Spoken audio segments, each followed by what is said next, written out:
ପଞ୍ଚପଟମାଳୀ ନାଟ୍ୟ ମହୋତ୍ସବ ନାଲକୋ ଦାମନଯୋଡ଼ିର କଳାକାରମାନେ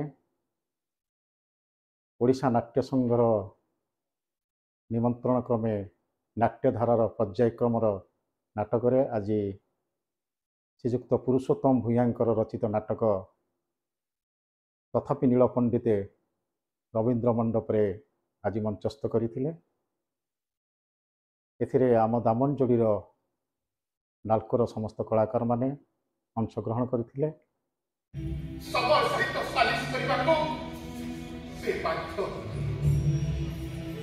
ନାରାୟଣ ମାୟର ସଂସାରରେ ବି ତାକୁ ଯଦି ତାରି ପାଖରେ ମୁଣ୍ଡ ନ ଧୋଇଲେ ଆମର ଭକ୍ତି କାଲି।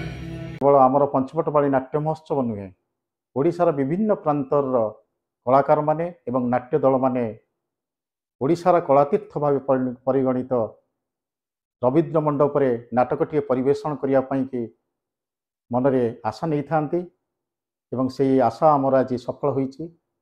ଆମେ ଆଜି ଓଡ଼ିଶା ନାଟ୍ୟ ସଂଘର ଅନୁରୋଧ କ୍ରମେ ଏଠାରେ ଆସି ଶ୍ରୀଯୁକ୍ତ ପୁରୁଷୋତ୍ତମ ଭୂୟାଙ୍କର ରଚିତ ଏବଂ ଶ୍ରୀଯୁକ୍ତ ଶେଷଦେବ ଶତପଥୀଙ୍କର ନିର୍ଦ୍ଦେଶିତ ନାଟକ ତଥାପି ନୀଳ ପଣ୍ଡିତେ ଏଠାରେ ମଞ୍ଚସ୍ଥ କରିଥିଲୁ। ଓଡ଼ିଶା ନାଟ୍ୟ ସଂଘର ଏ ଯେଉଁ ନାଟ୍ୟଧାରା ଏହା ଏକ ବହୁତ ସୁନ୍ଦର କାର୍ଯ୍ୟକ୍ରମ। ଏଥିରେ ଓଡ଼ିଶାର ବିଭିନ୍ନ ପ୍ରାନ୍ତରର କଳାକାରମାନେ ଆସି ଅଂଶଗ୍ରହଣ କରି ନିଜକୁ କୃତାର୍ଥ ମନେ କରୁଛନ୍ତି।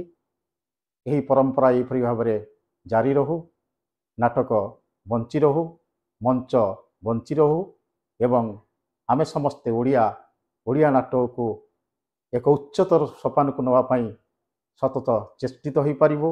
ଏହିଭଳି କାର୍ଯ୍ୟକ୍ରମରେ ଅଂଶଗ୍ରହଣ କରି ଏବଂ ସୁନ୍ଦର ସୁନ୍ଦର ନାଟକ ସବୁ ପରିବେଷଣ କରି ଦର୍ଶକମାନଙ୍କୁ ମନକୁ ଆମେ ଯଦି ଛୁଇଁ ପାରିଲୁ ତାହା ହିଁ ଆମର କଳାକାର ଜୀବନର ସବୁଠୁ ବଡ଼ ଅର୍ଘ୍ୟ ହେବ ବୋଲି ମୁଁ ଆଶା କରେ।